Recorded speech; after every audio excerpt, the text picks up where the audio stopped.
Hello again, everybody. It is Gerri Slater with another edition of Your Town at Work.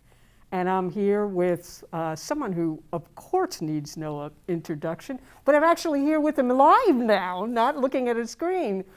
Town Manager, General Manager, Tony Mazzucco. And Tony, we are here to talk about this very unique time that we're in and to talk about the different funds and services that are available to Norwood residents, businesses, and the like. Let's start with because of COVID. Sure. So we've actually had a pretty unprecedented 6 months in terms of the town securing grant funding and using its own funds to procure grants for residents. One of the earliest ones we did was a small business grant. The selectmen approved us using $75,000 out of prior grant funds or funds left over from other grants for a small business grant program. We issued 20 small grants in the range of $1,500 to $4,000 to small businesses in Norwood.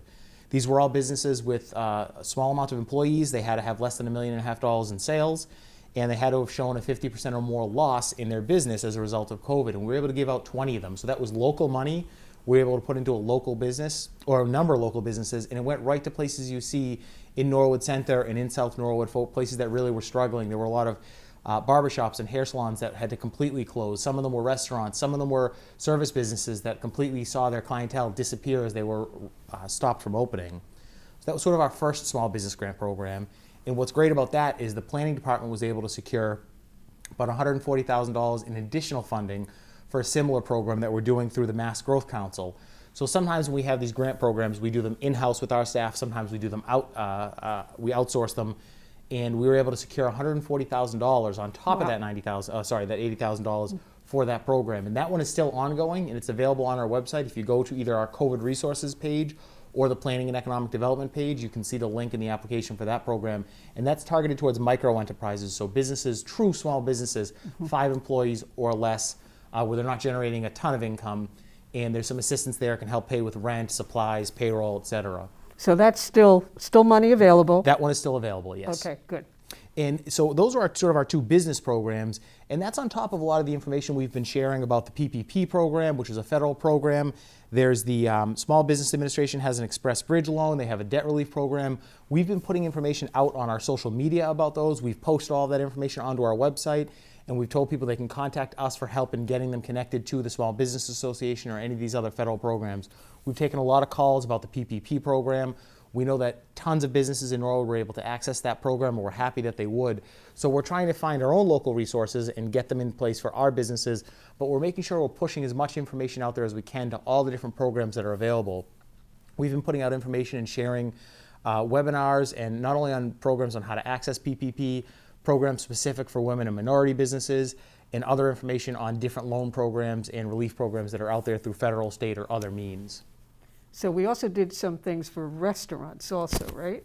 We did. So with our outdoor dining, which was, I think, one of the great success stories of COVID, I think we'll look back and we will all remember 2020 for a long time to come, but I think we'll also look back at what COVID did and how it kicked off a lot of things in the community.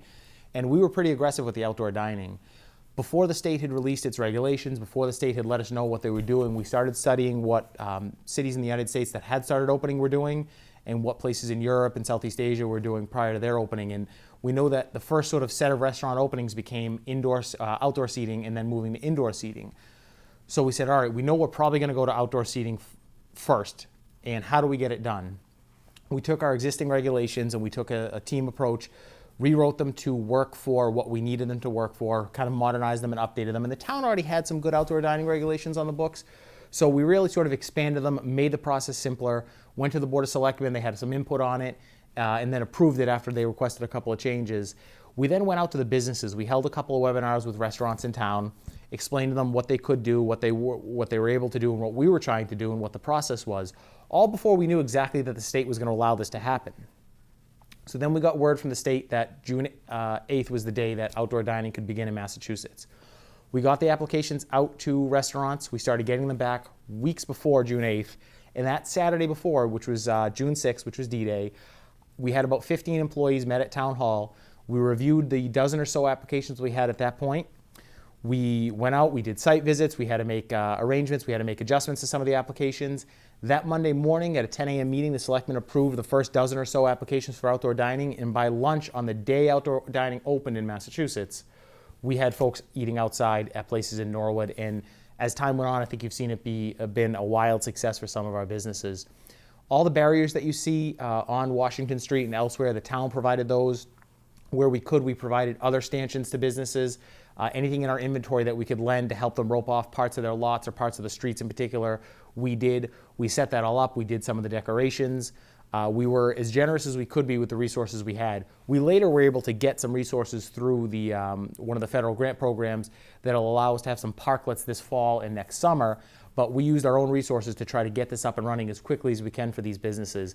And it was really a great story of the town team coming together, all 7 or 8 different departments working together. I mean, the applications have to get approved by planning, police, by fire, by the building inspector, by the health department, ultimately my office, and then they go to the selectmen for final approval. So everyone worked together to get them out and open as quickly as we could. And I think the results have spoken for themselves with outdoor dining in Norwood. Yeah, it's really it's a beautiful thing, and I mean something that hopefully will be around for quite some time. This will be an annual thing. You won't have to do it that quickly, but we'll be all set up to do it. Absolutely. Hopefully a little bit more organized next year, but we're already getting into our planning for next year, at least conceptually, and how we can get it done and when we're going to start it. And we're willing to let it go, and we have to deal with the snow season, but we want restaurants to do it as long as it's effective for them. And the same thing with starting next year. The selectmen will have to set a date, but it'll likely be as early as we can reasonably do it. Some of that will depend on how winter is. If it's a real heavy winter and we're getting a lot of snow into March, we're not looking at able to do it until probably well into April. But if it's a more mild winter, we might be able to allow it maybe on a limited scale starting in March, when we're reasonably assuming that there's not going to be too much snow. And we're looking forward to hopefully next summer there will be a vaccine for COVID, and restaurants will be busy inside, they'll be busy outside, they'll be busy at their bar, and Central Street will be busy as well. There we go. Now let's talk about programs for individuals, because I think that covers the businesses. Sure. So there's 2 programs for individuals, one related to the flood, which I'll talk about in a moment. One program we were able to secure about $140,000 in funding as well through a competitive CARES Act grant for homeowner rent and mortgage assistance. And that program is currently live now. The information is available on the Planning and Economic Development website on the town. And it's a partnership with SMOC, which is the South Middlesex Opportunity Council. So they're sort of managing the grant program for us. But individuals who have lost income and are otherwise low income through COVID can apply for up to $4,000 in rental or mortgage assistance. So that's money that our team went out and wrote the grant for and was able to secure, and we're able to work through a third-party agency to get some of that funding back to Norwood residents. That's sort of one of the, we're happy about that because as we know, rental costs and mortgage costs in Norwood are not cheap. Some places, not being able to pay rent is difficult anywhere, but we know that our rental costs are particularly high. We do have 5,000 rental units in town, and we know that if you're struggling to pay that mortgage, that's challenging, especially if you've bought a home in town in the last 5 or so years. We know that properties values continue to rise. So that's a great program for individuals. One of the other items we've also been able to do is we established the Norwood Fund earlier in the year.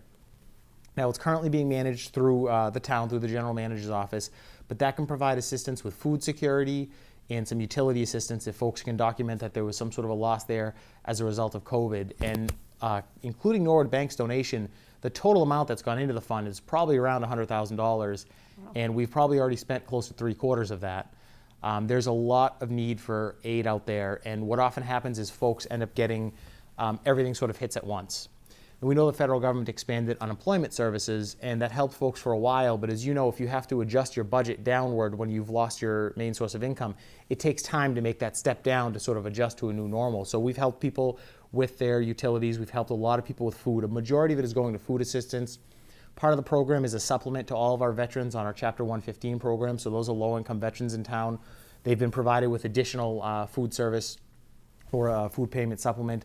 We've been able to help offset costs at the senior center for food programs. We've been able to continue offering our senior food programs over the summer, which has been a big help for seniors. So you can call our citizen call center, and we can get the number up here on the screen for it if you're facing food insecurity. We did a lot of other things. We did our family meal program, which may make a return this November and December. Great. We set up the Mustang Food Pantry. We may be bringing that back in some form to help the Norwood Food Pantry or the Ecumenical Food Pantry with some of their needs as we go into the holiday season. So most towns, if you look at the different things that Norwood's done, most towns have done maybe one or the other. There's very few that have done sort of the whole range of items that Norwood did. And then, of course, you touched on it a second ago. Added to COVID, we had the flood, the flooding. And I know that there was a program set up there. What's happened with that? So we were able to come up with about $500,000 in funding. About $300,000 came from our light department excess. And then the remaining $200,000 was two different remainder grant programs. And what those are is it's money from either received from a prior grant that the program has then ended, or one of them was our community development block grant program where you earn a little bit of program income and it sort of sits there and has to at some point be used. So we were able to work with the state, and the governor's office was helpful in working with us and making sure we could access these funds because they eventually come through the state to us, even though they were sitting on our books. So a particular credit to the lieutenant governor, who I spoke to several times, who was very helpful in making sure that the state bureaucracy sort of got in line and looked at what we were looking at and agreed with us and said, yes, you can use these funds and they're consistent with the programs, and did it in an expedited manner instead of the normal, well, by the next 18 months we'll maybe get you an answer, because we sort of said we need to know now. So we pulled together that $500,000 in funding, and we created a grant program, income-based, for folks who suffered flood damage. We have started getting out approval and denial letters. We have started actually getting out checks. We will give out that full $500,000. The damage from the flood was so devastating.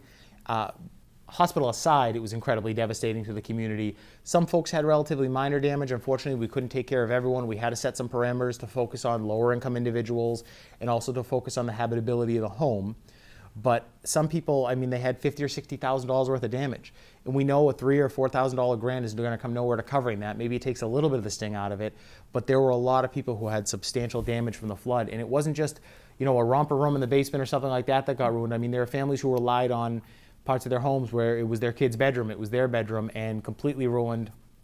I mean, we had senior citizens who were disabled that had their basements flooded and they had to get rid of everything in their basements. We had condo units where there were two units right together where both basement bedrooms flooded, or ground floor bedrooms flooded, and both had to get repaired. I mean, the amount of damage was just substantial. Some people maybe had a little bit of exterior damage, but there were a lot of homes that were ruined in Norwood as a result of the flood. Our estimate on the residential damage side is several $1 million just on residential damage, not counting there were businesses that lost inventory. That we weren't, we told them to apply. We weren't able to secure any additional funding from the legislature, so we were stuck with just our local funds. We weren't able to help out some of those businesses. I know the Heritage Baptist Church suffered close to $500,000 worth of damage.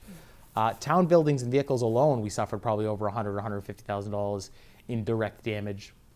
So it was a devastating flood, but within a short period of time, in the giving out of the grant money is taking a little bit longer because it's quite an exhaustive process where we had to have everyone apply, and then we had to get everyone's tax records, then we had to check the tax files, we had to go out and do site visits, and then we had to verify the site visits, then we have to get receipts for the work done, and we have to verify the receipts. So we're just making sure we're spending taxpayer money appropriately and having a good audit trail and sort of checking all the boxes and dotting the I's and crossing the T's. So it's taken some time, but we were able to get $500,000 worth of flood relief out to residents. I, interestingly enough, had a conversation with somebody at the state, and he goes, well, why is it the town's responsibility to pump out people's flooded basements? And I said, well, this is our community, and Norwood always takes care of its own, and this is a lot more than flooded basements. This is people's homes who were ruined and who were uninhabitable. People lost their heating systems, they lost their furnaces, their hot water tanks, they lost their living rooms. It was a substantial damage done to the community on June 28th. Well, and just an amazing, and you hit the nail on the head. Norwood takes care of their own. This has been totally unforeseen, one thing after another. Thankfully, it seems like we're in a little bit of a calm period right now. Knock on wood. Knock on wood, yeah, knock on wood for that. So funds, there are still funds available for businesses, I think. Yes. I heard you say. Yep. There is the Norwood Fund to help with all sorts of individual needs. Absolutely. Anything else we missed? We didn't talk much about Central Street. Well, we have to talk about Central Street. I think we have to talk about Central Street. I nicknamed it Tony Town. Tony Town. Tony Town. So tell what more will we do on Central Street? Well, so it's going to keep getting better, and we're going to bring it back next year. We're looking at whether we can do any winter activities this winter, and we're not sure we can pull that together, but we think we might be able to do something special this winter. We think we're going to do some structures on the common. You see these little plastic igloos at different restaurants and rooftop places. We might be able to get a few of those for the common to sort of keep the excitement going. But Central Street, if you notice, just kept getting better throughout the summer. It was great when we started doing it. Wildly popular. I mean, you'd be out there on a weeknight and just all the tables full. And there's the funny story about the tables. We had originally wanted to order like smaller, like cafe or bistro tables.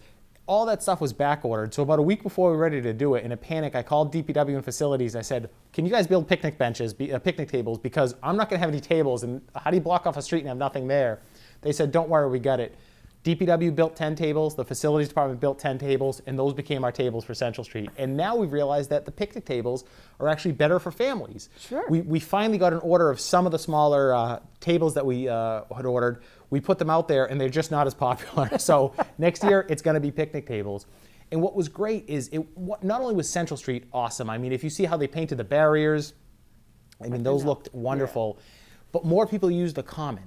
Normally, other than an event, you would see the town common. There was almost never anyone there, but you'd go on a Friday night this summer, and you'd see every table in the common full and people kind of milling around, and then 20 people would be on the town common. So it was just incredible to see how by blocking off the street, you got so much more usage on the common.